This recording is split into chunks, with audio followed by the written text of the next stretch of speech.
প্রিয়বাসী সবাইকে আসসালামু আলাইকুম। তো এবার ছোট ঈদটা খুব এনজয় হলো, ভালো লাগলো। সবার সাথে ঈদটা কাটাইলাম, যা বলার বাহিরে। যেন প্রত্যেক বছরে আমাদের এইভাবেই যেন আমাদের প্রিয়জনের, আত্মীয় স্বজনের যেন আসা যাওয়া থাকে। কারণ সারা বছর ঢাকা থাকি, তো তো হঠাৎ করে বাড়িতে আসলে ঘুরতে ভালোই লাগে। তো বাড়িতে না আসলে বোঝা যাইতো না, ঠিক আছে, বাড়িতে আসতে মন চায় না।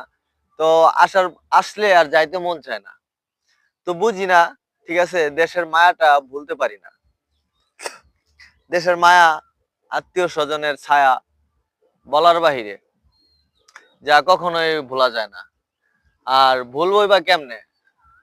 এই যে দেশে আসলে কত আত্মীয় স্বজন পাশে থাকে, কাছে আসে, ঠিক আছে, যা কয়ে বোঝানোর মতো না। ভালোই লাগে। এই যে কত সুন্দর এই সবুজ প্রাকৃতিক, মনটাই চাইতেছে এখানে একটা ঘর বানায় থাইকা যাই। তো আশায় আছি